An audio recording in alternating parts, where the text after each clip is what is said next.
మన ఆత్మను ఆత్మీయ మార్గం నుంచి తప్పించి జీవనంలో నడిపించాడు. ఆరోజుగా అన్యాయం తీర్పు కలిగిన మన జీవితంలో అన్యాయం తీర్పు నుంచి విడుదల కలిగించి రక్షణ ఇచ్చాడు. ఏడవదిగా ఫలిష్టమైనది మన జీవితం మిశ్రమ జనాంగంగా మిశ్రితమైనదిగా మన జీవితాన్ని వేరుపరిచి మనకి ఫలిష్టమైన వ్యక్తిగా సిద్ధపరిచాడు. అందుని బట్టి ఆరాధన చేస్తాం. ఇప్పుడు బల్ల వర్తమానంలో ప్రవేశించే ముందు మనం రండి మత్తయి సువార్త 3:12 అందరం కలిసి చదువుకుందాం. మత్తయి 3:12. మత్తయి సువార్త 3:12. ఆయన చేట ఆయన చేతిలో ఉన్నది. ఆయన కళ్ళమును బాగుగా శుభ్రం చేసి గోధుమలను పట్టులో పోసి ఆడని అగ్నితో పొట్టును కాల్చివేయనని వారితో చెప్పాను.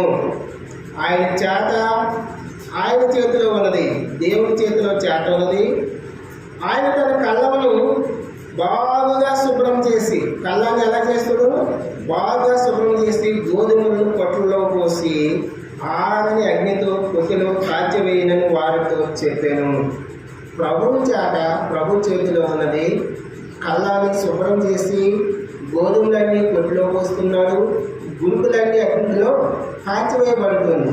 ప్రేమ దేవుడి ద్వారా బల్ల వర్తమానంలో మన అవసరమైంది. ఆరాధన వర్తమానంలో ప్రభువు తన చేత తన చేతిలో ఉంది. మన జీవితంలో ఏ విషయాల్లో శుభ్రం చేశాడు? ఇప్పుడు బల్ల వర్తమానంలో చేట తన చేతిలో ఉంది. ఆ చేట వాక్యం అనే చేట తన చేతిలో ఉంది. ఆ వాక్యం అనే చేటను పట్టుకుని ఆయన దేన్ని శుభ్రం చేయబోతున్నాడు. శుభ్రం చేయబోయేవి కొన్ని ఉన్నాయి. శుభ్రం చేశాడు కొన్ని. శుభ్రం చేయబోయేవి కొన్ని ఉన్నాయి. వేదిక చూడకముందు దేవుని నడిపింపు కోసం ప్రార్థన చేసుకోండి. పరిశుద్ధుల ప్రారంభించినప్పుడు పదొక తండ్రి ఎస్ఐ నీ సూత్రాలు వందనాలు స్థితులు దేవా ఎస్ఐ ఇంతవరకు ఆరాధనతో నడిపించారు. వందనాలు ప్రభా. ఇదిగో తండ్రి బలవంతమైన ప్రవేశించగా ఈ ఆత్మవిషయంలో నింపబడి అయోగ్యుని ప్రభా జ్ఞానం లేని వారి భూమి లాంటి వారి ప్రభా కింద కూర్చొని ప్రజలకు బోధించే యోగ్యత లేని వారిని ఒప్పుకుంటూ నీ పాదాలు పట్టుకుంటూ నీ అభిషేకంతో నీకు వాడుకుని మహిమ పొందమని సమస్త ఘనత మహిమ ప్రభాని నేనే ఆరోపిస్తూ ఎస్ఏ ఘనమైన నామంలో అడిగి వచనాలు వేడుకుంటున్నాను వాళ్ళ తండ్రి. ఆయన చేతిలో ఆయన చేత ఉంది. ఆయన చేత ద్వారా వేకుని బాగు చేయబోతున్నారు. మన జీవితంలో వేకుని బాగు చేయబోతున్నారు. రండి లూకాసు వార్త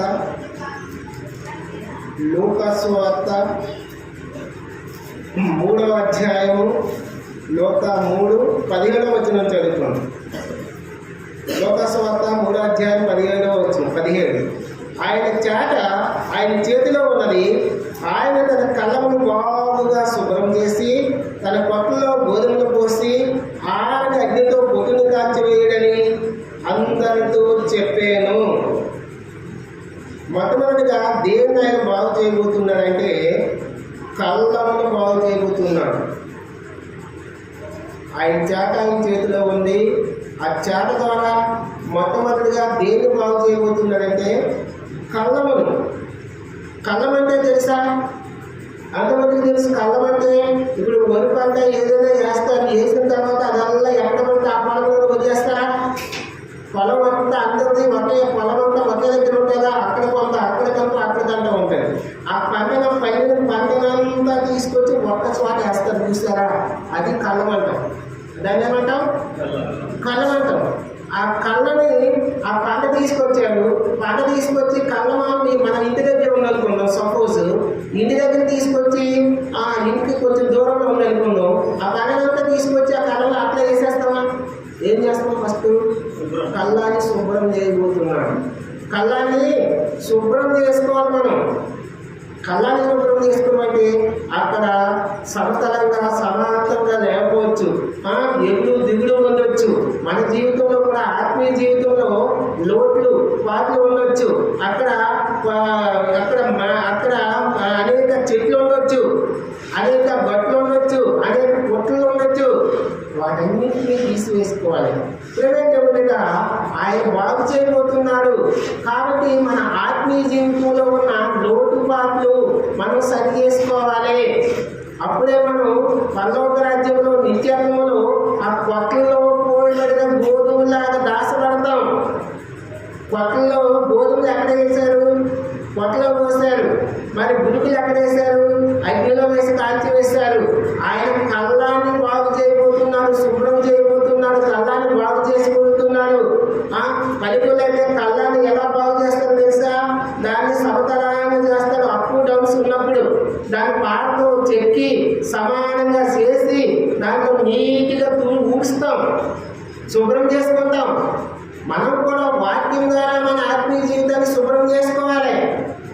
వాక్యం ద్వారా శుభ్రం చేసుకున్న తర్వాత దాన్ని పెంట ఎత్తాం, చూసారా? పెంట, ఆవు గేదె పెంట, దాంతో దాన్ని నీటిలో కలుపుతారు. నీటిలో కలిపి ఇలా చిలకరిస్తారు, కళ్ళాన్ని అలుపుతారు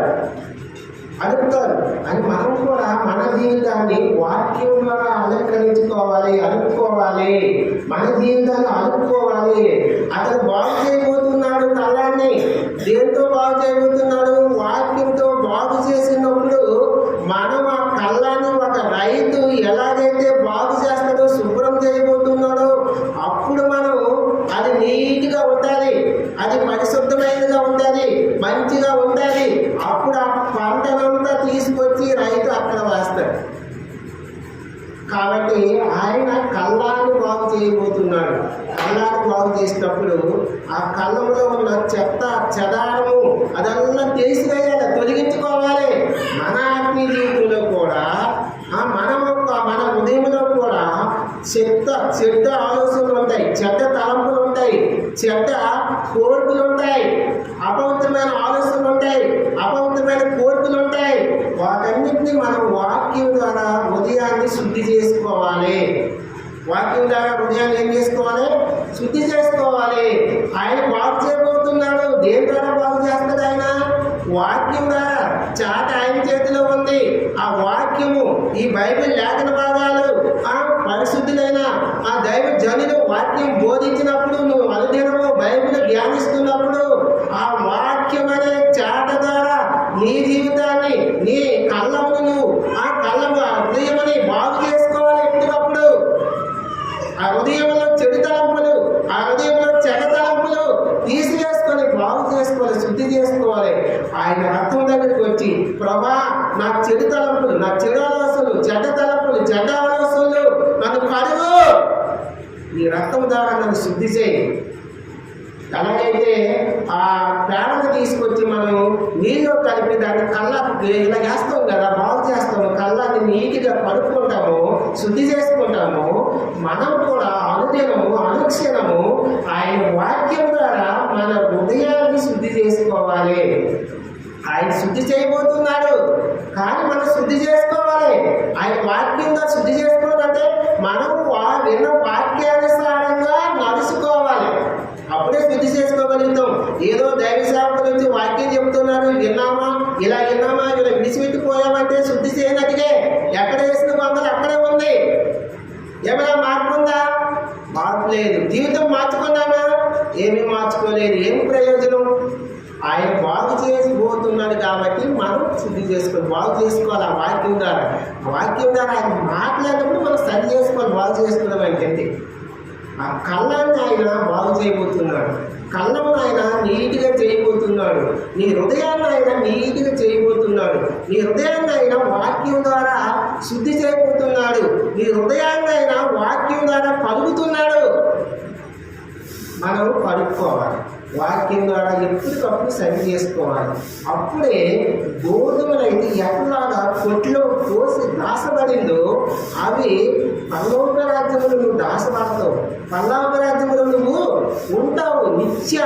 ఆ నిత్యము ఆ దేవుని బయటపరుస్తావు, ఆరాధిస్తావు.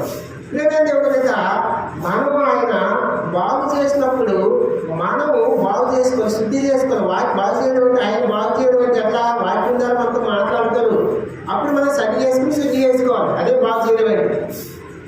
కాబట్టి మనం మన హృదయాన్ని వాక్యం ద్వారా ఎప్పుడు చేస్తున్నప్పుడు మట్టి మాలిన్యము, దాంట్లో అపవిత్రమైన కోర్పులు అవన్నిటిని తొలగించుకోవాలి, అవన్నిటిని తీసివేసుకోవాలి, శుద్ధి చేసుకోవాలి. ఆయన బాగు చేయబోతున్నాడు.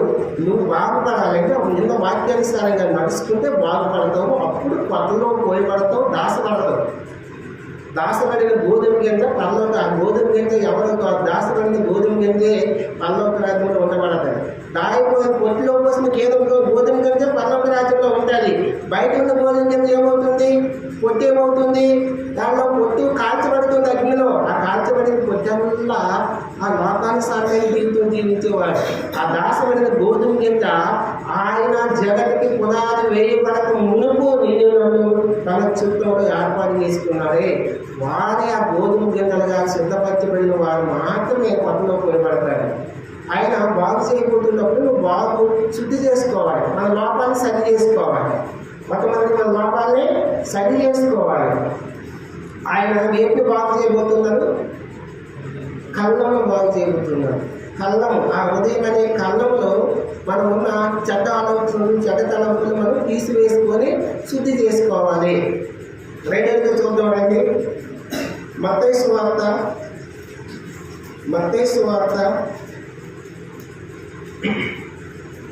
13వ అధ్యాయము 30వ వచనం. 13:30. మత్తయి 13:30. కోతకాలం వరకు రెండింటినీ కలిపి ఎదగనీయుడి, కోతకాలమందు గురుకులను ముందుగా వచ్చి వాటిని కాల్చివేయుటకు కట్టలు కట్టి గోధుమలను నా పొట్టులో చేర్చి పెట్టుడని కోటగాళ్ళతో చెప్పుడని. రెండోదిగా ఆయన మొట్టమొదటిగా ఆయన మన జీవితంలో వేటిని బాగు చేయబోతున్నాడంటే పొలాన్ని బాగు చేయబోతున్నాడు. ఆ హృదయం అనే పొలాన్ని బాగు చేయబోతున్నాడు. రెండోదిగా గోధుమలు బాగు చేయబోతున్నాడు. దీన్ని గోధుమలు బాగు చేయబోతున్నాడు. గోధుమలు బాగు చేయడం అంటే గోధుమ పంట రైతు బిడ్డలకి మనందరికీ తెలిసిందే. గోధుమలు ఒక పంటను మనం పండించాలంటే ఫస్ట్ ఆ గోధుమలు బాగు చేయబోతున్నారు అతను. ఈ పొలాన్ని బాగు చేయడం అంటారు. రెండోది ఫస్ట్ ఏంటంటే కళ్ళను బాగు చేస్తాడు. రెండవది గోధుమలు బాగు చేయబోతున్నాడు. గోధుమలు బాగు చేయడం అంటే ఇంటికే గోధుమలు బాగైపోతాయా? ఆ గోధుమ పంట ఫస్ట్ భూమిని దున్నాలి. దున్నిన తర్వాత నారేయాలి. నారేసిన తర్వాత అవి విత్తనాలు అయ్యి పెద్దగా చెట్లు అయ్యి అదే గోధుమ మొక్కలై గోధుమలు కాస్తాయి. కాసిన తర్వాత బాగైపోదు. ఆ దండ ఏం చేయాలి? కోత కోయాలి. కోత కోసిన తర్వాత అదే రోడ్డు పైన కళ్ళంలో వేస్తాం కదా. వేసినాక గోధుమల్ని తొక్కాలి. గోధుమలు వేరుపడిపోతాయా? తొక్కాలి. తొక్కిన తర్వాత అది విల్లు అవుతాయి. విల్లు అయిన తర్వాత దాన్ని ఇలా చాటతో ఇలా చేస్తాం. చేసినాక గోధుమలు సపరేట్ అవుతాయి, పొట్టల్లా చెత్తల్లా పోతాయి. కాబట్టి దేవుడి వెళ్ళాడు. ఆయన గోధుమలు బాగు చేయబోతున్నాడు. గోధుమలు బాగు చేసే క్రమంలో మనకి అనేక దెబ్బలు తగులుతాయి. మనకి అంటే మనము మనసును గోధుమ కిందగా తయారాలంటే మనం పరలోక రాజ్యంలో ఉండాలంటే దానికి అనేక లోటుపాట్లు ఉంటాయి. గోధుమలు తొక్కించినప్పుడు దెబ్బలు కాయాలి. దేవుడు మనకి కొన్నిసార్లు మన జీవితంలో కొన్ని అనుమతులు ఇస్తాడు. నిన్ను నన్ను ఒక గోధుమ కిందగా ఆయన సిద్ధపరచడం కోసము మన గోధుమ కిందగా మనం సిద్ధపడాలంటే ఆ గోధుమను ఇది కట్టితో పట్టాలి. పొట్టిదేనే సపరేట్ కాదు. కాబట్టి కొన్ని ఆర్థిక పరిస్థితులు అనే గోధుమ ఆర్థిక పరిస్థితులతో పట్టబడాలి. కొన్ని నిందలు మన మీద పట్టబడాలి. కొన్ని అవమానాలు మన మీదకి రావాలి. వాటన్నిటిని తట్టుకున్న తర్వాత సపరేట్ అవుతుంది గోధుమ గింజ. అలాగే మన యాత్రా జీవితంలో మనము ఆ గోధుమ చెట్టు నుంచి వేరుపరచబడాలంటే కొన్ని నిందలు వస్తాయి, కొన్ని అవమానాలు వస్తాయి. అది గోధుమ గింజ దంచబడాలి, పట్టులతో పోయబడాలి, దాన్ని దెబ్బలు తగులుతాయి. మన యాత్రా జీవితానికి అన్వయించుకుంటే ఈ యాత్రా జీవితంలో కొన్ని దెబ్బలు వస్తాయి. అనారోగ్యమైన దెబ్బలు వస్తాయి, ఆర్థికపరమైన దెబ్బలు వస్తాయి, వ్యాధులనే దెబ్బలు వస్తాయి, నిందలనే దెబ్బలు వస్తాయి, అవమానాలనే దెబ్బలు వస్తాయి. వాటిని భరించినప్పుడే ఆ గోధుమ గింజ సిద్ధపరచబడుతుంది. అంత మాత్రం కాదు, ఆ గోధుమ గింజ సపరేట్ అయిన తర్వాత దాన్ని ఎండలో పెట్టాలి. ఎందుకు ఎండలో పెట్టాలి? దానికి పచ్చిదనం ఉంటుంది. పాపమని పచ్చిదనం నీరు నానుకుంటే అది సరైన గోధుమ గింజ కాదు. పాపం ఎండిపోవాలి, పాపం చచ్చిపోవాలి. అప్పుడు గోధుమ గింజ సిద్ధపరచబడింది. అప్పుడు పొట్టిగా పోస్తాం. పచ్చిగా పోస్తే ఏమవుతుందన్నా? పురుగు పెట్టారు. పచ్చిగా గోధుమ గింజ పోస్తే ఏమవుతుంది? ఎందుకు ఎంత పెట్టాలని గోధుమ గింజని మన జీవితంలో పచ్చదనం ఏంటంటే ఆ పచ్చదనమే పాపం అనే అపవిత్రమైన జీవితం పచ్చదనం. వాటిని తీసివేసుకుని ఎండిపోవాలి. నువ్వు గోధుమ గింజగా సిద్ధపరచబడాలంటే ఎండిపోవాలి, చచ్చిపోవాలి. అప్పుడే గోధుమ గింజ చచ్చిన తర్వాత పచ్చిగా గోధుమ గింజ మొలకెత్తదు. చచ్చిపోయిన తర్వాత దాన్ని నాటితే మొలకెత్తుతుంది. నువ్వు ఒక మంచి గోధుమ గింజగా తయారవ్వాలంటే పాపాన్ని చంపుకోవాలి.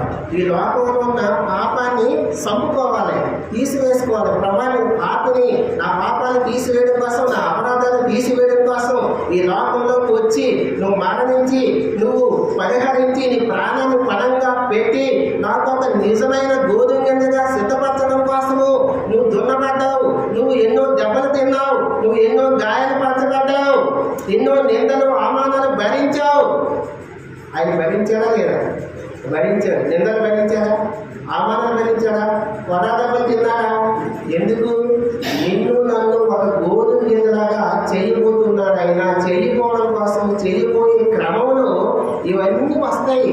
మన జీవితంలో, యాత్రా జీవితంలో డైరెక్ట్గా మనం పరలోకంకి వెళ్ళిపోవాలంటే వెళ్ళిపోలేము. ఆ పరలోకం అంటే విలువైనది.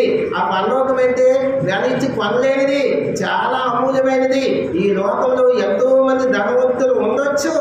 వారికి అయిన ధన్యత నీకు నాకు దేవుడు ఎందుకు ఇచ్చాడంటే నిన్ను నన్ను గోధుమ గింజలకు బాగు చేయబోతుంది. గోధుమ గింజగా ఒక మంచి గోధుమ విత్తనంగా సిద్ధపరచడం కోసము మనల్ని కోసం, మన కోసం ఆయన ప్రాణం పెట్టి దెబ్బలు తిన్నాడు. మనం కూడా ఆ గోధుమ గింజని ఆ విత్తనాన్ని వాక్యం ద్వారా మనతో మాట్లాడినప్పుడు మనం గోధుమ గింజగా తయారయ్యే క్రమంలో నిందలు భరించాలి, అవమానాలు భరించాలి, దెబ్బలు భరించాలి. వాటన్నిటిని భరించుకున్నప్పుడే మనం ప్రారంభం చేయవేయాలి.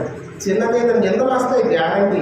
నువ్వు తప్పు చేయకపోవచ్చు, నువ్వు నిజాయితీగా జీవించవచ్చు, అయినా సరే నిందేసేవాడు నిందేస్తాడు. అయినా యేసుప్రభువు వారు ఆయన కొట్టిన వాళ్ళని, ఆయన గర్వించే వాళ్ళని, ఆయన ముందేసే వాళ్ళని ఏమైనా అన్నాడా? అలాగైతే యేసుక్రీస్తు ప్రభు వారి యొక్క స్వభావంలోకి మనం మార్చబడాలి. అప్పుడే మనం గోధుమ గింజ.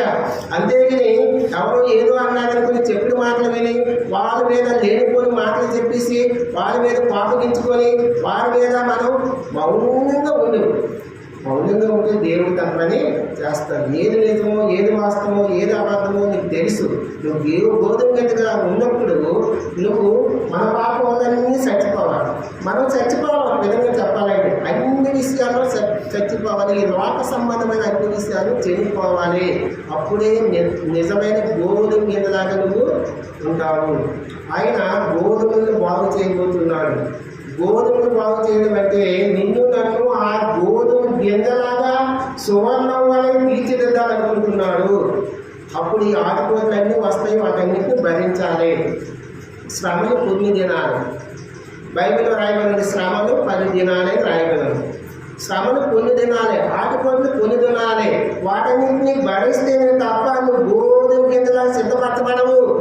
గోధుమ గింజలాగా ఎప్పుడైతే సిద్ధపరచబడ్డావో అప్పుడు కొత్తలో దాసపడతావు. పరలోక రాజ్యంలో నిత్యము నివాసం ఆయనతో చేస్తావు. యుగాలు ఆయనతో జీవిస్తావు. ఈ యాత్రా జీవితంలో ఉన్నంత వరకు అనేక నిందలు వస్తాయి, అనేక అవమానాలు వస్తాయి, అనేక నీ పైన అనేక చూపిపోతున్న మాటలతో నిన్ను కలిగిస్తారు, నిన్ను దుఃఖపరుస్తారు, నిన్ను అనేక వ్యాధులకు గురి చేసేవారు ఉంటారు. వాటన్నిటిని తట్టుకున్నప్పుడే నువ్వు నిజమైన గోధుమ గింజలాగా తయారు చేయబడి వాటిలో పోయబడతావు, దాసపడతావు. ఆయన వాక్యంతో కొడతాడు, వాక్యంతో గర్దిస్తాడు. దేవుని వాక్యం నేను గర్దించినప్పుడు సరి చేసుకోవాలి, నిన్ను హెచ్చరించినప్పుడు సరి చేసుకోవాలి. నీకు నీ జీవితాన్ని సరి చేసినప్పుడు నువ్వు సరి చేసుకున్నావు అనుకో, మంచి వేరే రకమైన గోధుమ గింజగా నువ్వు పట్టలో పోయబడి దాసపడతావు. అప్పుడే పరలోక రాజ్యంలో యుగాలు ఆయనతో నిలవబడతావు. మొట్టమొదటిగా ఆయన దేన్ని బాగు చేయబోతున్నాడు?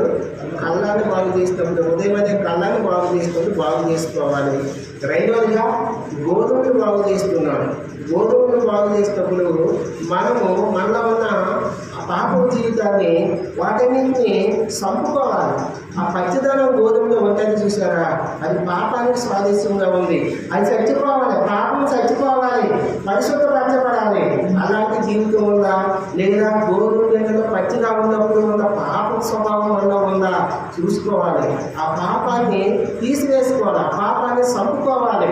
మూడవదిగా రండి చూద్దాం. మత్తయి సువార్త 13వ అధ్యాయము, మత్తయి సువార్త 13వ అధ్యాయము 13వ అధ్యాయంలోనే 38 చదువుకుందాం. 13:38. పొలము లోకము, మంచి విత్తనాలు రాజ్య సంబంధులు, గురుకులు దుష్టిని సంబంధులు. చదవండి 39. వాటిని విత్తిన శత్రువు అపవాది, కోత యుగ సమాప్తి. కోతకాలం వారు దేవదూతలు గురుకులు ఎలాగ పూర్తబడి అగ్నిలో కాల్చివేయుదురో అలాగనే యుగ సమాప్తి ఎందుకు జరుగును. పొలము లోకం అట. పొలం దేనికి స్వాదేశంగా ఉంది? లోకానికి. పొలం దేనికి స్వాదేశంగా ఉందన్నా? లోకానికి. పొలము లోకము, మంచి విత్తనాలు రాజ్య సంబంధులు, గురుకులు దుష్టిని యొక్క సంబంధులు, సాతాను సంబంధులు. మూడవదిగా ఆయన దేన్ని బాగు చేయబోతున్నాడంటే పొలాన్ని బాగు చేయబోతున్నాడు. పొలాన్ని బాగు చేయబోతున్నాడు. లోకాన్ని బాగు చేయబోతున్నాడు. పొలాన్ని బాగు చేయడం అంటే రైతు పొలాన్ని బాగు చేసినప్పుడు చూడండి, రైతు పొలాన్ని బాగు చేసినప్పుడు ఫస్ట్ ఆ దాంట్లో అనేక కలుపు మొక్కలు ఉంటాయి. కలుపు మొక్కలు ఉంటాయా పొలంలో? ఉంటాయి లేవా? గడ్డి ఉంటుందా? ఉంటుంది. అది ఏం చేస్తారు? ఆ వర్షంతో నీళ్ళతో నానబెట్టిన తర్వాత దుక్కు దింగుతాడు. దుక్కు దింగుతాడా? దుక్కు దింగుతుంటే దుక్కు ఎండతో లేదా ట్రాక్టర్తో ఇప్పుడు దింగుతాడు. దుక్కు దున్నబడాలి. నువ్వు ఆయన బాగు ఆయన చేట అంటే వాక్యం అంటే ఇక్కడ వాక్యం ద్వారా ఆయన దీన్ని దున్నుతాడు పొలాన్ని. పొలం అంటే లోకము. ఈ లోకము అనే పొలాన్ని బాగు చేయబోతున్నాడని. నేను బాగు చేసినప్పుడు ఆ పొలాన్ని రైతు బాగు చేసినప్పుడు దున్నుతాడు. దున్నుతున్నప్పుడు అది చాలగా ఇలాగా చాలగా తిన్నగా ఆయన శరీరము, యేసుక్రీస్తు వారి ప్రభు యొక్క శరీరము నా పాపాల కోసం, ఈ లోకం అనే పాపాల కోసం దున్నబడ్డది. దున్నించుకున్నాడు. కాబట్టి దేవుడి దగ్గర ఇంకా పొలం దున్నబడిన తర్వాత ఏం చేస్తారు? దున్నిన తర్వాత దాంట్లో అప్పుడు ఎండిన తర్వాత దాంట్లో విత్తనాలు ఏమైనా నాటుతాడు. కాబట్టి దున్నబడే క్రమంలో ఆ పొలము అనేక చాలాగా చేయబడింది. ఎంతో శ్రమలు అనుభవించాలి. శ్రమలు అంటే దున్నిపోయిన పూర్తిగా ఏదైపోతా అవును. కాబట్టి మన యాత్ర జీవితంలో స్వాదృశ్యంగా వేసుకుని ఈ లోకంలో ఏముందో చూద్దాం ఒకసారి. ఈ లోకంలో ఏముందో యోహాను రాసిన పత్రిక చూడండి ఒకసారి. యోహాను రాసిన పత్రిక. ఈ లోకంలో ఏముందో మనం వాటన్నిటి నుంచి దూరంగా ఉండాలన్నమాట. పొలాన్ని బాగు చేయబోతున్నాడండి. యోహాను రాసిన పత్రిక తీసుకురామా. యోహాను రాసిన మొదటి పత్రిక చూడండి ఒకసారి. యోహాను రాసిన మొదటి పత్రిక 16-17 వచనాలు చదువుకుందాం. 15 చదువుకుందాం. ఈ లోకము మీలో ఉన్న వాటినైనను ప్రేమించుకుడి. Page number 221. ఈ లోకములో ఉన్నవాటినైనను ప్రేమించుకుడి. ఎవరైనా లోకమును ప్రేమించిన యెడల తండ్రి ప్రేమ వారిలో ఉండదు. లోకములో ఉన్నదంటయు అనగా శరీరాశను, నేత్రాశయు, జీవగుణమును తండ్రి వల్ల పుట్టినవి కావు. అవి లోక సంబంధమైనవి. లోకమును దాని ఆశలు గతించిపోతున్నవి కానీ దేవుని చిత్తమును జరిగించేవారు నిరంతరము నిలుచును. పొలమనే లోకంలో జీవిస్తున్న నేను ఈ పొలంలో ఏముంటాయట? నేత్రాశ ఉంటుంది. ఏముంటుంది? నేత్రాశ. ఈ పొలంలో ఏముంటుంది? శరీరాశ ఉంటుంది. ఈ పొలంలో ఏముంటుంది? జీవనం ఉంటుంది. ఈ పొలం అనే లోకములో, పొలం అంటే లోకము, ఈ లోకములో నేను వాటన్నింటినీ వదులుకోవాలి, వాటన్నింటినీ జయించాలి, వాటన్నింటి నుంచి విడుదల పొందాలి. నేత్రాస పని చెప్తుంది, పని ఏం చెప్తుంది? కనిపించిందల్లా నాకే కావాలనుకుంటుంది కన్ను. లోకంలో కనిపించిందల్లా, ఇష్టమైందల్లా నాకే కావాలనుకుంటుంది కన్ను, లోకము. వాటి నుంచి విడుదల పొందాలి, వాటి నుంచి విడుదల పొందాలి. నేత్రాసన శరీరాస, శరీరము కనిపించిందల్లా తినాలనిపిస్తుంది, ఏది పడితే అది తినాలనిపిస్తుంది, అపవిత్రపరుచుకుంటాడు, వాగాలు తెచ్చుకుంటాడు. శరీరాన్ని విడుదల కలిగించాలి. ఇంకా జీవోపడము అంటే ఏంటంటే, జీవోపడము అంటే దాంపరీకరంగా నేనే కనిపించాలి, నా కుమారే కనిపించాలి, నా కుమార్తె కనిపించాలి, నేనే నిలబడాలి. ఇంకా మిగతా వాళ్ళు ఏమి లేదు, గొప్పలు చెప్పుకోవడం. ఫలమనే లోకంలో ఇవన్నీ ఉంటాయి. నేత్రాశ ఉంటుంది, శరీరాశ ఉంటుంది, దేవుడం ఉంటుంది. వీటన్నిటిని ఆయన వాక్యం ద్వారా మాట్లాడినప్పుడు ఫలాన్ని బాగు చేయబోతున్నాడు. ఆయన బాగు చేసినప్పుడు ఫలమనే లోకంలో మనం జీవిస్తున్న నా జీవితాల్లో నేత్రాశని చంపుకోవాలి, నేత్రాశని చంపుకోవాలి. అక్కలైతే ముఖ్యంగా, మరీ ముఖ్యంగా అక్కలైతే ఏమనుకుంటే కనిపించిన చీరల్లో కావాలనుకుంటారు. ఆకు మంచి చీర కొంది, నేను వాడుకుంది కదా, నేను రైతు కొనాలనుకుంటాను. అబ్బాయిలు అయితే ఆయన అబ్బాయి కొన్నాడు కదా, నేను పాలు కొనాలనుకుంటాను. నేత్రాశ వాటిని చంపుకోవాలి. బ్రహ్మ నీ చిత్తం అయితే నాకు దయచేయి, లేకపోతే నీ చిత్తం కాకపోతే వద్దు బ్రహ్మ అని విడిచిపెట్టాలి. అంతే. నేత్రాశ లోకంలో కనిపించిందల్లా నా ఇంట్లోనే ఉండాలి, లోకంలో కనిపించిందల్లా నేనే పొందుకోవాలని కూడా నేత్రాశ. వాటి నుంచి విడుదల కలిగించుకోవాలి. తర్వాత శరీరాశ, శరీరాశలన్నీ చంపుకోవాలి. శరీరానికి అనేక కోరికలు ఉంటాయి. తాగాలి, తినాలి, నిద్రించాలి, సుఖించాలి, వీటన్నింటినీ చంపుకోవాలి. మీరు గోధుమ కిందగా పొట్టులో పోయబడాలంటే ఆయన బాగు చేసినప్పుడు శుభ్రం ఆయన బాగు చేయబోతున్నాడు. ఆ ఫలాన్ని బాగు చేయబోతున్నాడు. ఫలంలో మన ఫలం అనే లోకం, ఫలం అంటే లోకం. ఈ లోకంలో ఇవన్నింటినీ మనం విడిచిపెట్టుకోవాలి.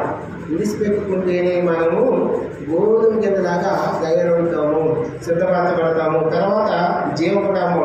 అప్పుడు ఏమవుతుంది చూడండి, లోకంలో గల ఆశలు గతించిపోతున్నవి. ఈ లోకంలో ఉన్న అన్ని ఆశలు గతించిపోతున్నది.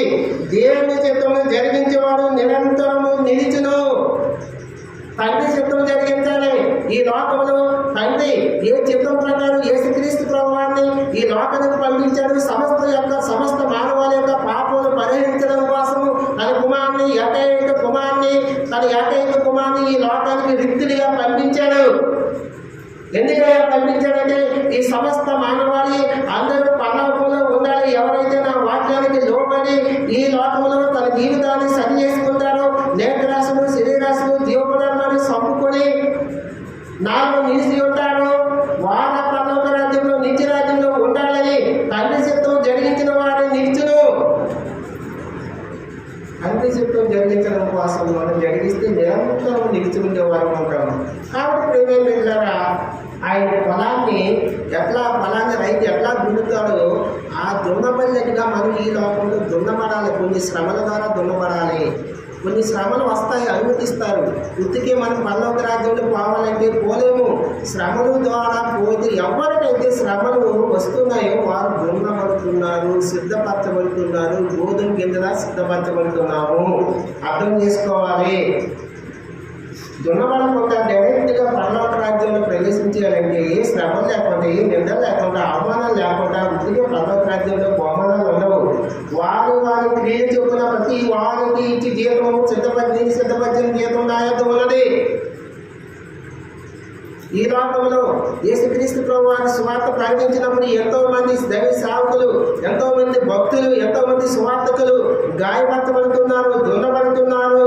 ఆ నేత్రాశలు, శరీరాశలు, జీవోపడము నుంచి విడుదల పొంది సమస్తాన్ని చెత్తతో పెద్దగా వెంచబడి విసివేసబడి ప్రభు పరిచయంలో పొందుతున్నారు. అప్పుడే నువ్వు దున్నబడకపోతే, నువ్వు శ్రమల ద్వారా ప్రయాణించకపోతే, ఆయన శ్రమల్లో సిలువ ధరించాడంటే, సిలువను ఎత్తుకున్నాడంటే శ్రమలను ఎత్తుకున్నాడు. సిలువ అంటే శ్రమలకు సాదృశ్యం. సిలువ అంటే నిందలో అవమానానికి సాదృశ్యం. నువ్వు సిలువను ఎత్తుకోవాలి. సిలువను ఎత్తుకోకుండా, శ్రమలు లేకుండా, ఏ అవమానం లేకుండా, ఏ నిద్ర లేకుండా డైరెక్ట్గా పరలోక రాజ్యంలో నేను గోధుమ గింజలా పట్లం పోయబడిన దాసపడిన గోధుమ గింజలాగా ఉంటారంటే కుదరదు. ఈ లోకయాత్రలో శ్రమల ద్వారా ప్రయాణం చేయబడాలి. ఈ లోకయాత్రలో నిందల ద్వారా, అవమానం ద్వారా ప్రయాణించాలి. ఈ ఆశలన్నీ వదిలిపోవాలి. అప్పుడు ఇంకా 15 వచనం, ఈ లోకంలోని ఉన్నవాడినైనా ప్రేమించుకుని ఎవరైనా లోకమును ప్రేమించిన యెడల తండ్రి ప్రేమ వాళ్ళలో ఉండదు.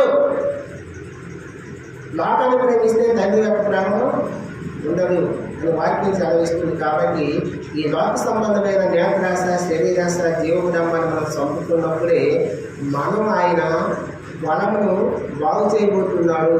ఆయన పొలమును బాగు చేసే క్రమంలో మనం వీటన్నింటినీ విడిచిపెట్టుకుంటేనే మనం బాగై ఉంటాము. అప్పుడే మనము పట్టలో పోసిన గోధుమ గింజ వల్లే ఉంటాము. కాబట్టి దేవుడి బిడ్డలారా, మనము ఎన్నో వాక్యం ప్రకారము మన జీవితాన్ని బాగు చేసుకోవాలి. 4వ చూద్దాం రండి. 4వది మత్తయి సువార్త 13వ అధ్యాయము 25 చూద్దాం. 25 నుంచి చదువుతాం. మనుష్యుడు నిద్రించి చూడగా అతని శత్రువు వచ్చి గోధుమల మధ్యను గురుగులు విత్తుపోయిను. మొలకలు పెరిగి గింజలైనప్పుడు గురుగులు కూడా అగుపడెను. అప్పుడు ఇంటి యజమాని దాసులు అతని యొద్దకు వచ్చి, అయ్యా, నీవు నీ పొలంలో మంచి విత్తనములు విత్తుతువు కదా, అందులో గురుగులు ఎక్కడ నుంచి వచ్చితువని అడిగెను. ఇది శత్రువు చేసిన పని అని అతను వారితో చెప్పగా, ఆ దాసుడు, మేము వెళ్ళి వాటిని పెరిగి కూర్చుట నీకు ఇష్టమా అని అతన్ని అడిగినాము. అందుకతడు, వద్దు, గురుగులను పెరుగుచుండగా వాటితో పాటు ఒకవేళ గోధుమలను పెరిగించుతువు, కోతకాలం వరకు రెండింటినీ ఎరగనీయుడి. 4వదిగా ఏమంటే, దీని ద్వారా మనం మనస్సును నిద్రించి చూడగా అతని శత్రువు వచ్చి గోధుమల మధ్యలో వేపు నాటాడు, గురుగులు విత్తాడు. సాతాను నా జీవితంలో సాతాను చేత విత్తబడిన గురుగులను ఆయన బాగు చేయడానికి వచ్చాడు. గురుగులు ఎవరు నాటారు? రైతు నాటాడా? యజమాని నాటాడా? గురుగుల మధ్యలో అదే గోధుమలు నాటాడు. గురుగులు ఎవరు నాటారు? యజమాని ఏం నాటలేదు. ఎవరు నాటారు? శత్రువు అనే సాతాను చేతలో సాతాను ద్వారా నాటబడిన గురుగులను బాగు చేయడం కోసం ఆయన బాగు చేయబోతున్నాడు. తన చేతిలో ఉన్న చాట ద్వారా, సాతాను ద్వారా నాటబడిన గురుగులను బాగు చేయబోతున్నాడు. సాతాను నిన్ను నాను అనేక రీతిలుగా ఆ సాతాను క్రియలో పడతబడుతుంది. సాతాను చేతిలో నాటబడిన గురుగులను బాగు చేయబోతున్నాడు.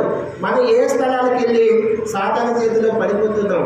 ఈ లోకం అనే మాలిన్యంలో మనం ఎలా పడిపోతున్నాం? కొన్నిసార్లు మనం ఈ లోకంలో తిరిగినప్పుడు ఫంక్షన్కి వెళ్తాం, పెళ్ళింటికి వెళ్తాం, అనేక విధాలుగా తిరిగినప్పుడు మనము ఎక్కడ పడిపోతున్నామో మనము వాటిని బాగు చేయడం కోసమే ఆయన ఈ లోకానికి వచ్చి ప్రాణం పెట్టి, అంటే ఆయన బాగు చేయడం అంటే వాక్యం ద్వారా మన జీవితాన్ని సరి చేయడం కోసం, మనం ఎక్కడ తప్పిపోకుండా ఉండడం కోసం, మనం ఎక్కడ పాపంలో అపవిత్రమైన దాంట్లో పడిపోకుండా ఉండడం కోసము ఆ నాటబడిన గురుగులు, సాతాను నాటిన గురుగులు తీసివేయబోతున్నారు, బాగు చేయబోతున్నారు వాక్యం ద్వారా. అప్పుడు మనం సరి చేసుకున్నామా? ఆ బాగు చేయబడి పట్టులో దాచబడతాం. గోధుమలు ఎలా దాచబడిందో. అయితే ఇక్కడ వాక్యం ఏం చెప్తుంది? ఆ రైతు వచ్చి పొందున్నాడు. రైతుకి ఆ దాసుడు వచ్చి, ఇదిగో మనమైతే గోధుమలే నాటాము, మనమైతే మంచి విత్తనాలే నాటాము, కానీ గురుగులు వచ్చినాయి. గురుగులు ఎక్కడి నుంచి వచ్చాయి? సాతాను నాటాడు. ఎవరు నాటాడు? సాతాను మన కుటుంబాల్లో పిల్లల్లో గురుగులు కలగజేస్తాడు. మన కుటుంబంలో భార్యలో గురుగులు కలగజేస్తాడు. మన కుటుంబంలో భర్త ద్వారా గురుగులు కలగజేస్తాడు. మన కుటుంబంలో మన ఇరుగు పొరుగు ద్వారా గురుగులు కలగజేస్తాడు. ఎవరిలో ప్రవేశిస్తాడో తెలియదు. వాటిని ఆ గురుగులు ప్రవేశించకుండా మనం ఉండాలంటే మనం వెలుగు కలిగి, ప్రార్థనా జీవితం కలిగి, మనము దేవుని వాక్యములో నిలిచి ఉంటే తప్ప, లేకపోతే మన పిల్లలైనా గుండెల ద్వారా ప్రవేశించవచ్చు, మన భార్య ద్వారా గుండెలు ప్రవేశించు, భర్త ద్వారా గుండెలు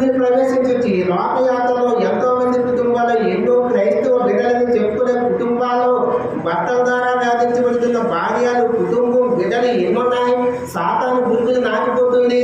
కాబట్టి ప్రేమ దేవుని బిడ్డలారా, ఆ సాతాను నాటబడిన గురుగుల చేత, గురుగులు ఎవరైతే సాతాను చేత గురుగులు నాటబడిందో వాటిని ఆయన బాగు చేయబోతున్నాడు. అయితే మనం చేయవలసింది ఒకటి, మనం ఆయన సన్నిధికి వచ్చి ప్రభువా మరి ఆయన ప్రాధాన్యపడి నేను పాపిని, నేను అపవిత్రమైన ఆలోచన తలంపులో ఉన్నానని ఒప్పుకుంటే ఆ సాతాను నాటిన గురుగులన్నింటినీ తొలగివేయబడుతుంది, తీసివేయబడుతుంది.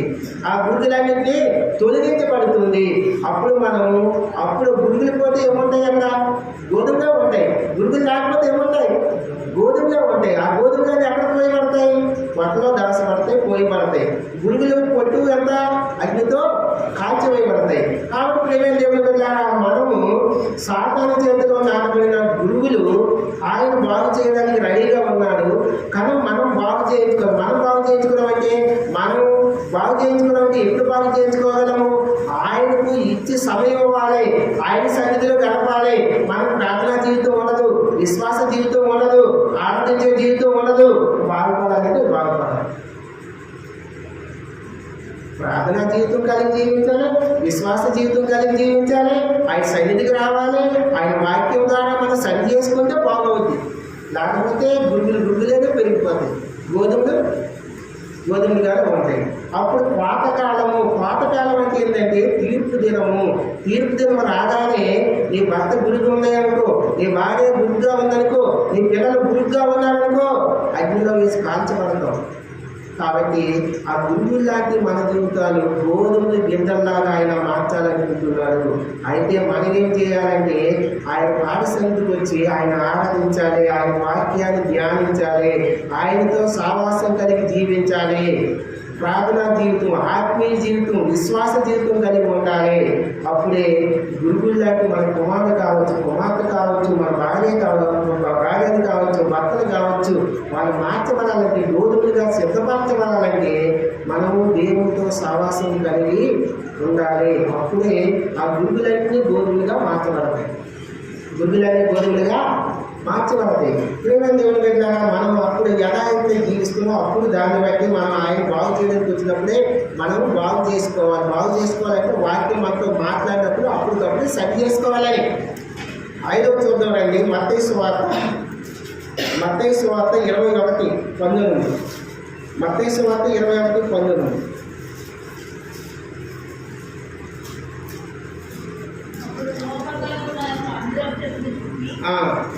దాని యొద్దకు రాగా దాని యొక్క ఆకులు తప్ప మరేమీ కనబడలేదు కనుక దాన్ని చూసి ఒక మీదట ఎన్నటిని నీవు కాపాయకుంటూ దాకా అని చెప్పారు. తక్షణమే అంజూరపు చెట్టు ఎండిపోయింది. అప్పుడు త్రోవ పక్కన ఉన్న ఒక అంజూరపు చెట్టును చూసి దాని ఎందుకు రాగా దాని ఎందు ఆకులు తప్ప మరి ఏమీ కనబడలేదు. అంజూరపు చెట్టు ఏమైంది? ఆకులు తప్ప ఏమి ఫలాలు ఉన్నాయా? ఏం లేవు. ఆకులు తప్ప అంజూరపు చెట్టు ఫలాలు ఉన్నాయా?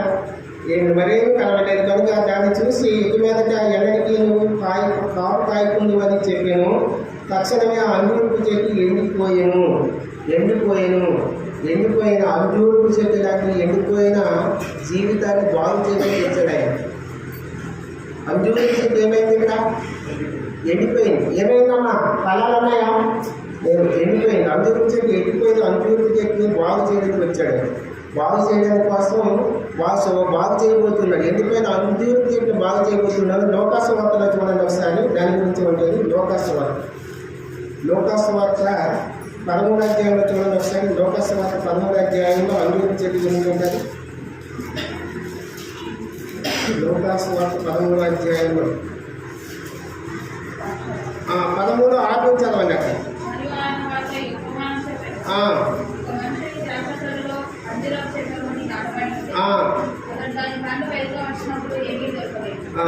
కనుక అతను ఇదిగో చదవండి.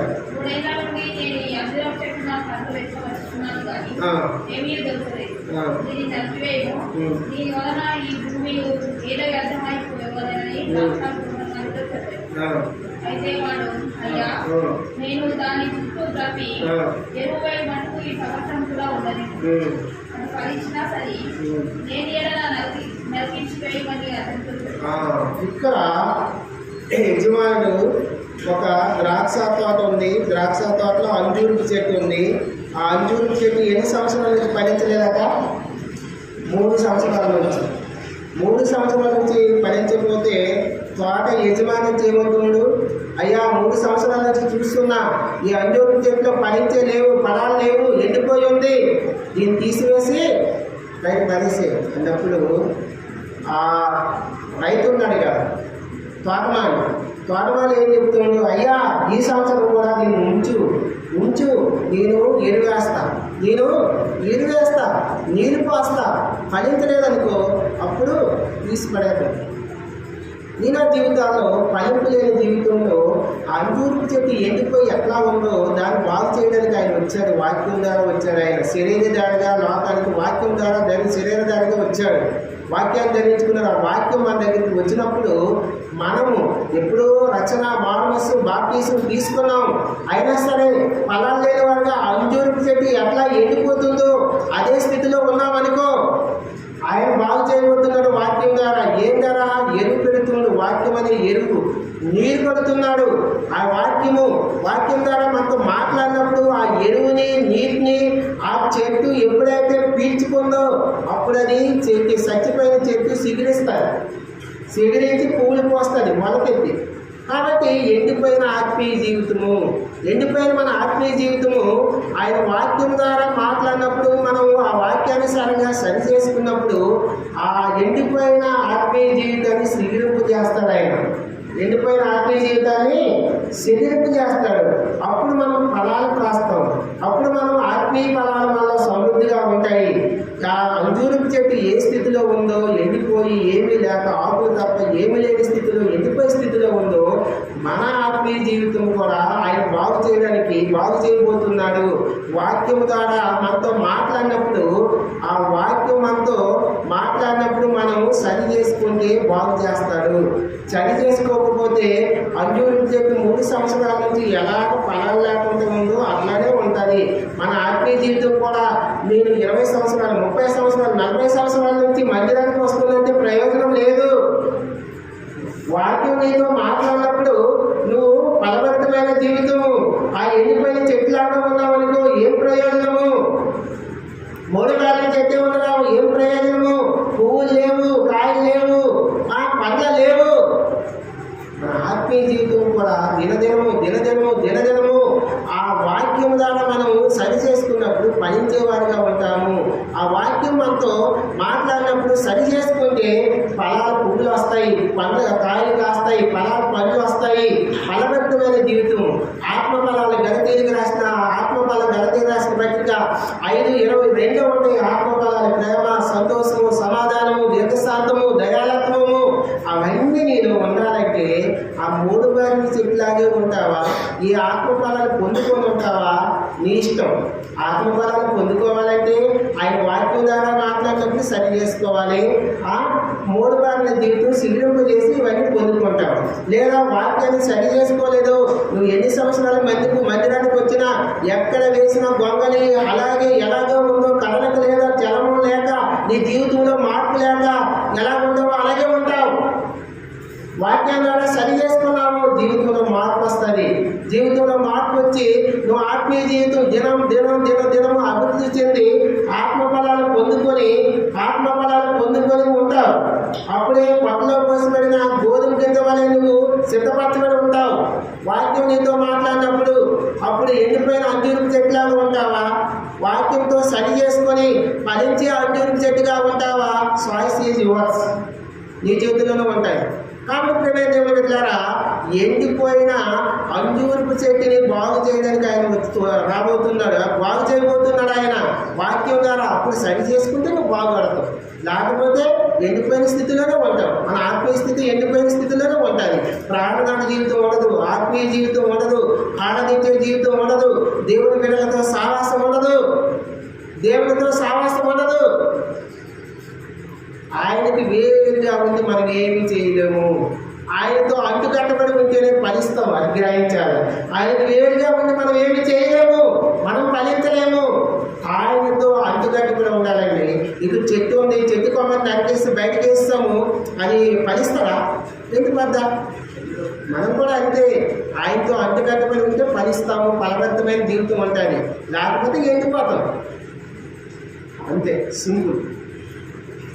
ఇప్పుడు ఆయన దేని బాగు చేస్తే మన జీవితంలో బాగు చేయబోతున్నాడు, కళ్ళాన్ని బాగు చేయబోతున్నాడు. మన ఉదయం అనే కళ్ళాన్ని సరి చేసుకోవాలి, ఎప్పుడు శుద్ధి చేసుకోవాలి. రెండోదిగా గోధుమ కిందలా మనము అంటే కొన్ని శ్రమల ద్వారా మనం ప్రయాణించినప్పుడు సిద్ధపరిచిన మన పాపం అనే పచ్చిదనం ఉన్నప్పుడు అది తీసివేసుకుంటే గోధుమ కిందలా సిద్ధపడిపోయి కొట్ల పాస్తాము. మన మూడోది ఫలము.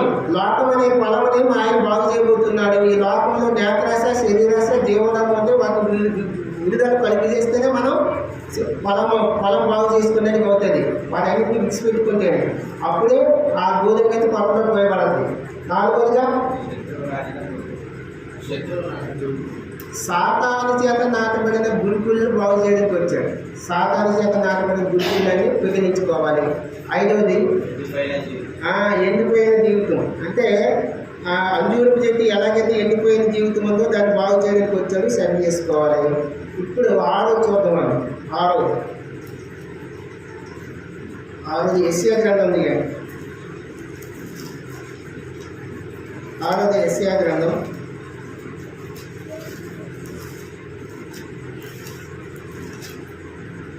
యెషయా గ్రంథం 5వ అధ్యాయం.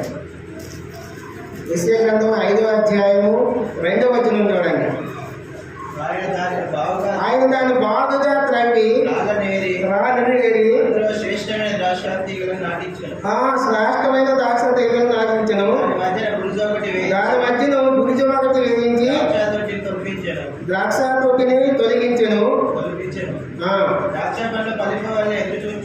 ద్రాక్ష పండ్లు ఫలింపవల్ని ఎదురు చూసిను, కారు ద్రాక్షలు కాసిందాడు. చూడండి, కారు ద్రాక్షలు కాసింది. కారు ద్రాక్ష లాంటి జీవితాన్ని బాగు చేయడం కోసం ఆయన బాగు చేయబోతున్నాడు. ద్రాక్ష తోట యజమాని తోట నాటాడు, నీళ్ళు పెట్టాడు, కొట్టేశాడు, అన్నీ చేసిన తర్వాత ఎలాంటి ద్రాక్ష నాటాక శ్రేష్టమైన ద్రాక్ష తీగ. ఎలాంటిది? శ్రేష్టమైనది నాటాడు. కానీ ఏ ద్రాక్ష కాసింది? కారు ద్రాక్షలు అంటే ఎట్లా ఉన్నాయి అన్న? చేదుగా ఉంటుంది, తిరగలమా? పుల్లగా ఉంటుంది, తిరగలమా? కారు ద్రాక్షలు నాటిందట. దాన్ని బాగు చేయడానికి శరీరధారిగా వాక్యమై ఉన్న దేవుడు ఆయన. రానసంవత్సరం ఉంటుంది కదా, 100 మొదట్లో శరీరధారి లోకానికి వచ్చాడు. వాక్యమై ఉన్న దేవుడు ఆయనే వాక్యము. ఆ వాక్యం ద్వారా బాగు చేయడానికి వచ్చాడు. నేను నన్ను కారు ద్రాక్షలు కాసే ద్రాక్ష చెట్టును బాగు చేయబోతున్నాడు ఆయన. కాబట్టి ఆ బాగు చేయడానికి వచ్చిన దేవుడు వాక్యము మన కాబట్టి ఏం చేస్తుందో చూడండి. దీంట్లో కారు ద్రాక్షలు చేదుగా ఉంటాయి. చేదనే పాపం చేదుగా ఉంటుంది. పాపము చేదు. ఆ చేదు పాపానికి సాదృశ్యంగా ఉంది. ఆ పుల్లదనం ఇవన్నీ పాపము లోకానికి సాదృశ్యంగా ఉంది. అవన్నీ మనం తీసివేసుకుంటే ఆ కారు ద్రాక్షలు పోయి తీయని ద్రాక్షలు వస్తాయి. ఎలాంటి ద్రాక్షలు? శ్రేష్టకరమైన ద్రాక్షలు వస్తాయి. అయితే ఆయన ఏం చేశాడు? 5వ వచనం చదవండి. యెషయా గ్రంథం 5:5. ఆలోచించుడి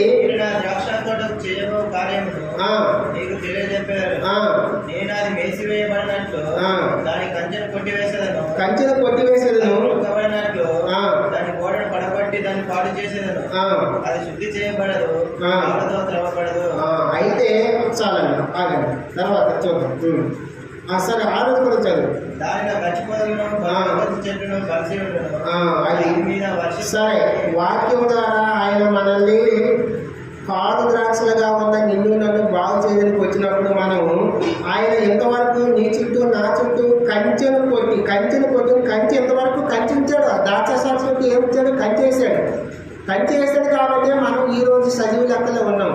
దేవుడు నీ చుట్టూ, నీ కుటుంబం చుట్టూ, నా కుటుంబం చుట్టూ, మనందరి చుట్టూ కంచెను ఉంచాడు. దేవతలు కాపలా ఉంచాడు. కాబట్టి క్షేమంగా ఇంతవరకు సజీవ లెక్కలో ఉంచాం. తర్వాత ఇంకేం చేశాడు? అది త్రొక్కబడిను, దానిలో గోడను పగలగొట్టి గోడగా దేవుడు నీ చుట్టూ నా చుట్టూ గోడగా నిలిచి, గోడగా ఒక స్తంభంగా ఒక ఏంటది కీర్తన గ్రంథంలో ఉంటుంది కదా, దావీదు కీర్తన, నా కోటగా ఆయన నిన్ను నన్ను కాపాడుతున్నాడు, నీ చుట్టూ నా చుట్టూ కంటిగా ఉంచాడు. తర్వాత శుద్ధి చేయబడ్డాడు, ఆ ద్రాక్ష తోట పొలం అంతా శుద్ధి చేశాడు, ఆయన రక్తం ద్వారా నిన్ను నన్ను శుద్ధి చేశాడు. అయితే ఇవన్నీ చేసినా సరే ఆ ద్రాక్ష తోట ఏం కాయలు కాసిందట? 6 ద్రాక్ష కాల్చింది. దేవుడు నీ చుట్టూ నా చుట్టూ కంచి కట్టాడు, కంచిగా ఉన్నాడు, అలాగే శుద్ధి చేశాడు తన రక్తం ద్వారా, అలాగే ఇంకా గోడలాగా ఉన్నాడు. అయినా సరే మన జీవితంలో మార్పు లేదనుకో, అశ్రద్ధ చేస్తామనుకో, ఆలస్యం చేస్తామనుకో, 6 ద్రాక్షలే కాస్తాం. 6 ద్రాక్షలు కాసేది కాదు. మనం ఎలాంటి ద్రాక్షలు ఉండాలి? శ్రేష్టమైన ద్రాక్షలుగా మనం ఉండాలని దేవుడు ఆశపడుతున్నాడు. నువ్వు 6 ద్రాక్షలుగా ఉంటే నిత్య నరకానికి వెళ్తావు. కాబట్టి శ్రేష్టమైన ద్రాక్షలుగా ఉండాలి, శ్రేష్టమైన ఫలాలుగా నువ్వు ఉండాలని ఆయన ఆశపడుతున్నాడు. అందుకే నీ చుట్టూ నా చుట్టూ కంచి ఉంచాడు, పరిశుద్ధపరిచాడు, నీరు పోసాడు. ఇవన్నీ చేసినా సరే ఇంకా ఫలించిన జీవితం నీలో ఉందనుకో, ఇంకా 6 ద్రాక్షలే నీలో ఉన్నాయనుకో, నీతి క్రియలు నీలో లేవనుకో, ఆ మాసం క్రియలే, అబద్ధం జీవితమే, ఇంకా జీవితాన్ని మార్పు చెందిన జీవితమే.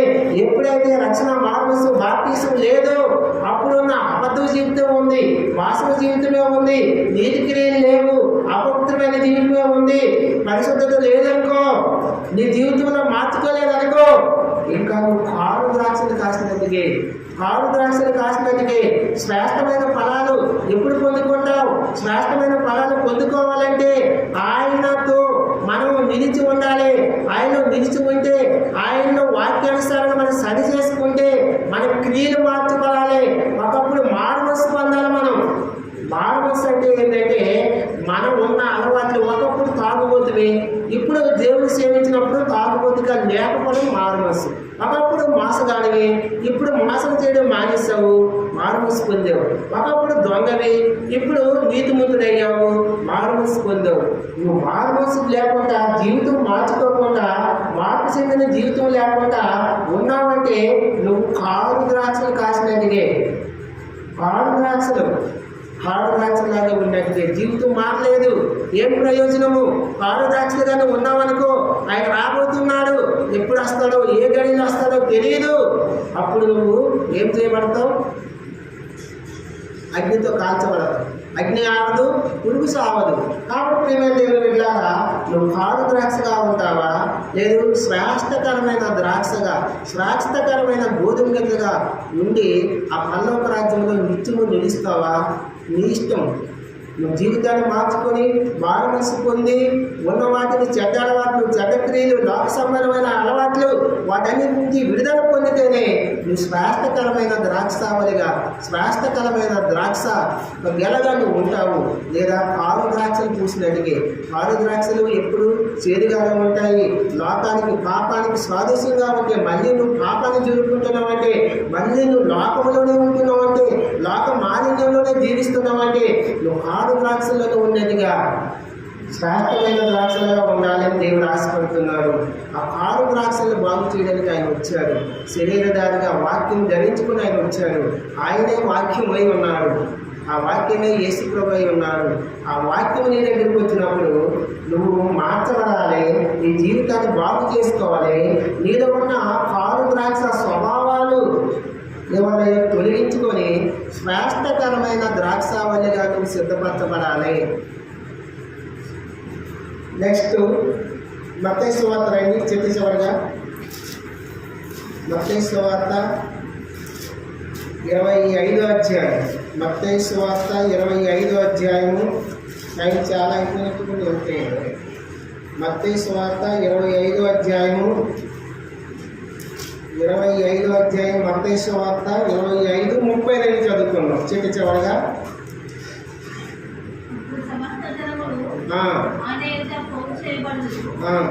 మగవాడు మేకలలో నుండి గొర్రెలను వేర్పరిచినట్లు ఉన్నాడో ఆయన వారిని వేర్పరిచి తన కుడి వైపున గొర్రెలను ఎడమ వైపున మేకలను నిలవబెట్టు. ఆగండి అక్కడ. అప్పుడు సమస్త జనములు ఆయన ఎదుటి పోగు చేయబడదురు. గొల్లవారు మేకల వంటి గొర్రెలను వేరుపరిచినట్లు ఆయన వారిని వేరుపరిచి తన కుడి వైపున గొర్రెలను ఎడమ వైపు మేకలను నిలవబెట్టును. 31 చదివితే మనకు అర్థమవుతుంది. తన మహిమతో మనిషి కుమారుడు ఆయనతో కూడా సమస్త దూతలను వచ్చినప్పుడు ఆయన తన మహిమ గల సింహాసనం మీద ఆసీనుడై ఉండును. రారాజుగా రాబోతున్నాడు. ఆయన యూదాగోత్రం సింహం వల్లే రాబోతున్నాడు. అప్పుడు ఏం జరగబోతుందంటే గొల్లవాడు మందల నుంచి గొర్రెలు సపరేట్ చేసినట్టుగా మేకలు సపరేట్ చేసినట్టుగా ఆయన చేయబోతున్నాడు. గొర్రెలన్నీ కుడివైపు ఉన్నాయి, మేకలన్నీ ఏ వైపు ఉన్నాయి? ఎడమ వైపు ఉన్నాయి. గొర్రెలుగా ఉంటే మాటలకు వచ్చారు, అదే గొర్రెల స్వభావం ధరించుకుని ఉండాలి మనం అంటున్నాడు. మేకలుగా ఉన్నారా ఆ స్వభావాన్ని మార్చడం కోసం, బాగు చేయడం కోసం మనం ఇచ్చాడు. గొర్రెల స్వభావం ఏందో మేకల స్వభావం ఏందో చూద్దాం ఇక్కడ. గొర్రెల స్వభావం మేకల స్వభావం చూద్దాం ఇక్కడ. 35 నుంచి చదవండి. నేను ఆకలి కొంటిని, మీరు నాకు భోజనం పెట్టితిరి, దప్పికుంటిని, దాహమిచ్చితిరి, పరదేశమై ఉంటిని, నన్ను చేర్చుకుంటిరి, దిగంబరినై ఉంటిని, నాకు బట్టలిచ్చితిరి, రోగినై ఉంటిని, నన్ను చూడవచ్చితిరి, సరసాల్లో ఉంటిని. అందుకు నీతిమంతులు ఎప్పుడు నీ వాక్యం చూసి నీకు ఆహారం ఇచ్చితివి. అదన్నా చదివితే చాలా ఇష్టం. ఇక్కడ చూడండి, గొర్రెల స్వభావం ఏంటంటే గొర్రె యజమానికి లోపడతారు. గొర్రె యజమానికి ఏముంటుంది? లోపడతాయి. గొర్రె ఆయన గొర్రె యజమానికి లోపడతాయి. ఇక్కడ చూడండి, గొర్రె యొక్క స్వభావం ఏంటంటే నేను ఆకలి కొట్టిని, మీరు నాకు భోజనం పెట్టింది. గొర్రె అంటే కుడివైపు ఉన్న వారికి గొర్రెలు అనమాట. ఆ గొర్రెలే మనమే. తప్పిపోయిన గొర్రెలు అంటే మనం. ఎలాంటి గొర్రెలు అంటే తప్పిపోయిన గొర్రెలు మనమే. ఆ తప్పిపోయిన గొర్రెల్ని నిన్ను నన్ను ఆయన చేర్చుకొని ఎలాంటి స్వభావంలో మార్చాడంటే ఆకలి ఉన్న వారికి ఆహారం పెట్టే వారికి సిద్ధపరిచాడు. ఆకలి ఉన్న వారికి ఆహారం పెట్టాలి. అప్పుడు నువ్వు గొర్రె స్వభావంలో ఉన్నట్టుగా, అప్పుడు నువ్వు దేవుని యొక్క కుడివైపున ఉంటావు, కుడిపార్శ్వన ఉంటావు. ఎప్పుడు తీర్పు దినాన్ని గొర్రెలు దేవుని యొక్క కుడిపార్శ్వన ఉంటుంది, మేకలన్నీ ఎడపార్శ్వన ఉంటుంది. అవన్నీ నిత్యనరకంలో పోతాయి. నువ్వు గొర్రె స్వభావం ధరించుకోవాలంటే ఏంటంటే నీలో ఉందండి చెప్పడానికి, నువ్వు ఆకలి కొనే వారికి అన్నం పెట్టే స్వభావం ఉందా? మీరు నాకు భోజనం పెట్టి తెలియదు. దప్పిక గుంటిని, దప్పికతో ఉన్నవాడికి నీరు పెట్టాలి. అలాగే నాకు దాహం ఇచ్చి తెలియదు. పరదేశమై ఉంటుంది. ఎవరైనా తెలియని అంటే పరదేశమై ఉంటుందంటే మన ప్రజలు కాదు, మన బంధువులు కాదు, వాళ్ళకి చేర్చుకునే స్వభావం కలిగి ఉన్నది. దిగంబరనై ఉంటుంది. బట్టలు లేని వారికి బట్టలు దానం చేసే స్వభావము. నాకు బట్టలు ఇచ్చి తెలియదు. రోగునై ఉంటుంది. నన్ను చూడవచ్చి తెలియ ఆదరణ కొరకు మీ కష్టాల్లో సుఖాల్లో ఒక సంఘములో సావాసములో ఒక బిడ్డ అనారోగ్యంతో ఉన్నప్పుడు నువ్వు పరామర్శించావా? నువ్వు ప్రార్థించావా? అతని దగ్గరికి వెళ్ళావా? ఆ స్వభావంలో ఉన్నావా? అయితే గొర్రె స్వభావం ఉన్నట్టుగా సరసాల్లో ఉండినా నా యొద్దకు వచ్చి తిని సరసాల్లో బంధకాల్లో బంధించబడినప్పుడు కూడా అతని దగ్గరికి వచ్చి పరామర్శించారా? మీరు ఆ స్థితిలో ఉంటే గొర్రె స్వభావం. ఒకరికి ఆకలేసినప్పుడు మన అన్నం పెట్టి ఒక స్వభావంలో ఉన్నామా? మన ఇంటికి భిక్షగాడు వచ్చినప్పుడు భిక్షగాడికి మనం అన్నం పెట్టి ఆదరిస్తున్నామా? ఏమైనా కలిగింది ఇస్తున్నామా? మనం భిక్షగాడికి ఇచ్చేది ఏమి ఇస్తాం? పాసిపోయింది అది పనికిరాని ఇస్తాము. అది గొర్రె స్వభావం లేనట్టుగా మనకు కలిగిన దాంట్లో కొంచెమైనా సరే శ్రేష్టకరమైన దానికి పెట్టి స్వభావం ఉండాలి. కాబట్టి ఇంకా గొర్రె స్వభావం ఎలాంటిదంటే దాహం వేసినప్పుడు నీరు ఇచ్చే స్వభావం. ఆ గొర్రె అవను ఆయనే గొర్రె పిల్లగా ఈ లోకానికి వచ్చి వధించబడ్డాడు. ఆయన మౌనం వహించడు. గొర్రె పిల్ల వలె మౌనం బొచ్చు కత్తిరించిన గొర్రె పిల్ల ఎలా మౌనం వహిస్తాడో నీ కోసము నా కోసం ఆయన మౌనంగా వహించి కలవశిలో తన ప్రాణం పెట్టాడు. ఆ గొర్రెలు మనం ఎలాగ తోటపోయి తిరిగిన గొర్రెలు మనం ఇప్పుడు మందలో చేర్చాడు. సంఘం అనే మందలో చేర్చాడు. ఆ గొర్రెలు మనం ఎలా తిరిగి మన ఇష్టానుసారంగా లోకానుసారంగా తప్పిపోయిన గొర్రెలు అంటే నిన్ను నన్ను సంఘంలో చేర్చాడు. మంద అంటే సంఘంలో చేర్చిన తర్వాత గొర్రె స్వభావం ధరించుకోవాలి. ఆ గొర్రె యజమానికి లోపడుతుంది. నువ్వు వాక్యానికి దేవుడికి విధేయత చూపిస్తాలి, నువ్వు విజేత చూపించాలి. అలాంటి లోబడే జీవితం, విధేయత లేని జీవితం ఉందనుకో, లేదనుకో నువ్వు మేకలాగే ఉన్నట్టుగా మార్పు లేని జీవితమే. మేక చూడండి, మేకలు ఏమైనా లోబడదు కదా యజమానికి, లోబడదు. తన ఇష్టానుసారంగా వెంకిలేస్తుంది, తన ఇష్టానుసారంగా తిరుగుతుంది. మేకలు అందుకే మేకలు సపరేట్ చేశారు, గొర్రెలు సపరేట్ చేశారు. గొర్రెలన్నీ కుడి పక్కన ఉన్నాయి, మేకలన్నీ ఎడమ పక్కన ఉన్నాయి. ఇది స్వాదిష్టమే. కలవరి శిలువలో యేసుక్రీస్తు ప్రభు వారు శిలువ కార్యం జరిగినప్పుడు, శిలువ వేసినప్పుడు ఇద్దరు దొంగలు ఉన్నారు. ఏ దొంగ? కుడివైపు ఉన్న దొంగ రక్షింపబడ్డాడు, ఎడమవైపు దొంగ రక్షింపబడ్డాడా? కుడివైపు దొంగ ఏమంటున్నాడు, ఎడమవైపు దొంగ ఏమన్నాడు? ఈయనే దేవుడైతే, ఈయనే రాజు అయితే, ఈయన రాజు అయితే అతను రక్షించుకుని మనల్ని రక్షించవచ్చు కదా అయినప్పుడు ఎడమవైపు కుడివైపు దొంగ ఏమంటున్నాడు? నువ్వు ఏం మాట్లాడుతున్నావు? ఆయన నిజంగా ఆయన అప్పుడు తండ్రి నువ్వు పరలోకంలోకి వెళ్ళినప్పుడు నువ్వు నీ తండ్రి రాజ్యంలో నన్ను జ్ఞాపకం చేసుకోన్నాడు. ఏమని ఒక మాట అన్నాడు కుడివైపు దొంగ? ఏమన్నాడు? కాబట్టి వెంటనే ఆయన పరదేశంలోకి వెళ్ళాడు, నన్ను జ్ఞాపకం చేసుకున్నాడు. ఏమైనా దేవుడు వెళ్ళారా? దేవుడు నిన్ను నన్ను కుడివైపు ఉంచాలనుకుంటున్నాడు. అతని దక్షిణాస్తము సాహస కార్యాలు చేసేదిగా ఉంటుంది. కాబట్టి ఆయన కుడివైపులో గొర్రెలాగా నిన్ను నన్ను చూడాలనుకుంటుంది. గొర్రె స్వభావం మనం ధరించుకోవాలి. లోబడే జీవితం, విధేయత కలిగే జీవితం, వినయం కలిగే జీవితం ఉందా? గొర్రె స్వభావంలో ఉన్నట్టుగా కుడివైపు ఉంటాడు, అంటే పరలోక రాజ్యంలో ఉంటాడు, ఆయన పక్కన ఉంటాం. ఎడమ వైపు ఉన్న మేకలు ఉన్నాయి. మేకలు చూడండి 41, 42, 43. అప్పుడు ఎడమవైపు ముందు వారిని చూసి, శపించబడిన వాళ్ళారా, నన్ను విడిచి అపవాదిని వారి దూతలను సిద్ధపరచబడిన నిత్యజ్ఞలో పోవుడి. నేను ఆకలి కొంటిని, మీరు నాకు భోజనం పెట్టలేదు. దప్పులు కొంటిని, మీరు నాకు దాహం ఇయ్యలేదు. పరదేశమై ఉంటిని, మీరు నన్ను చేర్చుకోలేదు. దిగంబరై ఉంటిని, మీరు నాకు బట్టలు ఇవ్వలేదు. రోగినై శరసాల్లో ఉంటిని, మీరు నన్ను చూడరాలేదు. అప్పుడు అందుకు వారిని, ప్రభువా మేము ఎప్పుడు నీకు ఆకలి పొందుతాయి, నువ్వు ఇవన్నీ చేసినావంటే నా దాసుడికి ఏవైతే చేశారో నాకు చేసినట్టుగే, నా దాసుడికి చేస్తే నాకు చేసినట్టుగే, నా పేరు చెప్పి ఎవరు వస్తే వారికి చేస్తే నాకు చేసినట్టుగే, ఆవిడకి చేస్తే నాకే చేసినట్టుగే, వారికి దానం తీరిస్తే నాకు దానం తీర్చినట్టుగే, బట్టలు లేని వాడికి బట్టలు ఇస్తే నాకు ఇచ్చినట్టుగే అని ప్రభు మాట్లాడుతూ ఉన్నాడు. ప్రేమైన దేవుని బిడ్డలారా, మనము గొర్రె స్వభావం ధరించుకుని ఉన్నామా లేదా మేక స్వభావం ఏంటంటే అది ఉత్తికే ఎగిరింది పడతాయి. రంకినేసే స్వభావం వ్యాసధారణ స్వభావంలాగా ఉంటుందండి, గర్జించే స్వభావంలాగా ఉంటుంది. అది ఆ సూపే చాలా డేంజర్గా ఉన్నట్టుగా ఉంటుంది సూపే. కాబట్టి అలాంటి స్వభావంలో మనం ఉన్నామా? గొర్రె స్వభావంలో మనం ధరించుకున్నామా? గొర్రె స్వభావం ధరించుకుంటే విధేయత కలిగి జీవించాలి, వినయం కలిగి జీవించాలి, లోబడే జీవితం జీవించాలి.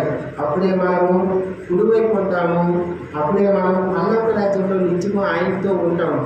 మనం మేకల్ని ఆయన రాబోతున్నాడు, మేకల్ని సపరేట్ చేస్తాడు, గొర్రెని సపరేట్ చేస్తాడు.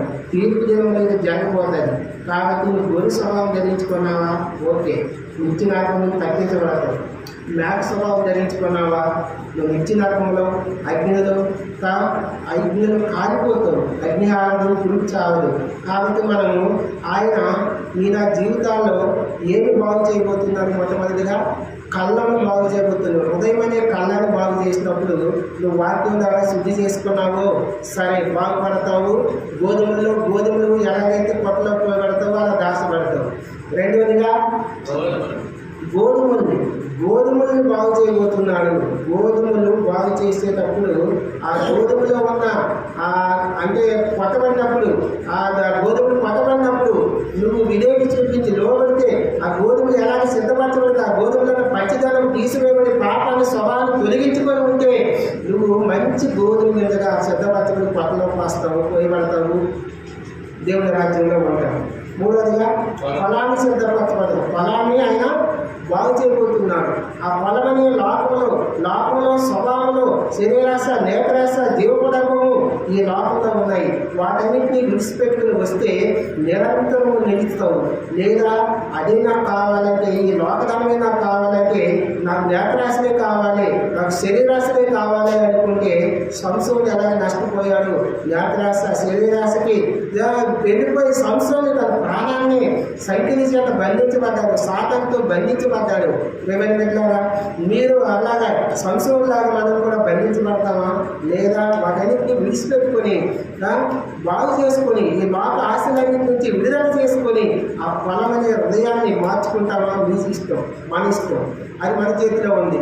4వదిగా సాతాను చేత నాటబడిన గురుకుల్ని బాగు చేయడానికి వచ్చారు. సాతాను అనేక చోట్ల అనేక విధాలుగా నేను నన్ను చెడగొట్టాలని మన కుటుంబాల్లో, మన బంధువుల్లో, మన రక్త సంబంధంలో ప్రవేశించి గురుగులు నాటాలని చూస్తుంది.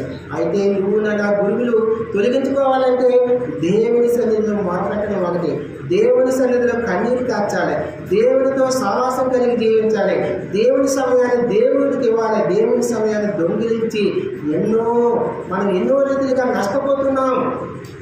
నిజంగా చెప్తున్నా, దేవుని సమయాన్ని దేవునికి ఇచ్చి మనం ఆయన్ని గణపరిస్తే మన జీవితంలో ఎన్నో అద్భుత కార్యాలు చేస్తారు. మనం దేవుని సమయాన్ని దేవునికి ఏమో అంత మన సమయం అంతా లోక సంబంధమైన పనుల్లో ఉంటాం.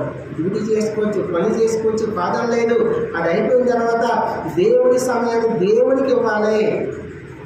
దేవుని సమయాన్ని దేవునికి ఇస్తే, నువ్వు ఆయన గణపరిస్తే నిన్ను నీ కుటుంబంలో సాతానులాగా వచ్చి, సాతానుకి చోటు లేదు కాబట్టి ఆ గురుగులన్నీ గోధుమలుగా మార్చబడతాయి. గురుగుల్లాంటి స్వభావం కలిగిన పిల్లల జీవితాలన్నీ గోధుమలుగా మార్చబడతాయి. అప్పుడు మనం పరలోక రాజ్యంలో ఉంటాము, కొత్తలో పోయబడతాము. 5వదిగా ఎండిపోయిన ద్రాక్ష, అది అంజూరపు చెట్టు జీవితం ఎండిపోయి ఎట్లా ఉందో దాన్ని బాగు చేయడానికి వచ్చాడు ఆయన. ఆ అంజూరపు చెట్టుకి వాక్యం ద్వారా వాక్యము నీరు కట్టాడు, ఎరువేశాడు, వాక్యం అని ఎరువేశాడు. ఆ వాక్యం ద్వారా సరి చేసుకున్నావా? అంజూరపు చెట్టు ఎండిపోయిన జీవితం, ఆత్మీయ జీవితం మళ్ళా శరీరపు చేస్తుంది, మళ్ళా శరీరిస్తుంది. ఆత్మీయ జీవితం మళ్ళీ శరీరిస్తుంది, మళ్ళీ ఫలిస్తుంది, పూత పోస్తుంది, కాయలు కాస్తుంది, ఫలాలిస్తాయి. ఆత్మ ఫలాలు గలతీయులకు 5:22 ప్రకారం ఆత్మ ఫలాలన్నీ మనలో సమృద్ధిగా ఉంటాయి. అప్పుడే మనం పరలోక రాజ్యంలో ఉండగలుగుతాం. 6వదిగా పాలు ద్రాక్షలు, శ్రేష్టమైన ద్రాక్షలు నాటబడింది. మంచిగా నేను సిద్ధపరిచి దేవుడు తన సన్నిధిని నడిపించాడు, నీ చుట్టూ కంచుంచాడు, నీ చుట్టూ గోడలు కట్టాడు, ఏ శత్రువు ప్రవేశించకుండా గోడలు కట్టాడు. అయినా సరే నువ్వు లోపల లేదనుకో, మళ్ళీ జీవితం మార్చుకోలేదనుకో, మారువేసి లేదనుకో, ఆరు ద్రాక్షలే ఫలిస్తాం. ఆరు ద్రాక్షలు చేదుగా ఉంటాయి, ఆరు ద్రాక్షలు రుచికరంగా ఉండవు, ఆరు ద్రాక్షలు మాధుర్యంగా ఉండదు. నీ జీవితం మాధుర్యంగా ఉండదు, నీ జీవితం అనేకులకి మాదిరికరంగా ఉండదు. అది ఎవరు స్వీకరించిన ఆరు ద్రాక్షలు అసహించుకుంటారు, ఏదైతే నోట పెడతారు అని ఉమ్మేస్తారు. అలాంటి జీవితం ఉందా? సరి చేసుకోవాలి. ఆ చివరిగా గొర్రెలు మేకలు ఆయన సపరేట్ చేయబోతున్నాడు. గొర్రెల స్వభావం ధరించుకున్నావా? కుడివైపు ఉంటావు, పరలోక రాజ్యంలో ఉంటావు. మేకల స్వభావం ధరించుకున్నావా? మళ్ళీ నీకు నాకంలోకి వెళ్ళిపోతుంది. Choice is yours. ఏది కావాలో నీ చేత్తో, నీ ఇష్టం సరి చేసుకొని ఏమో వాక్యానుసారంగా మన గొర్రెల స్వభావం అంటే వాక్యానికి లోబడే జీవితం, విధేయత చూపించే జీవితము, తగ్గింపు జీవితము.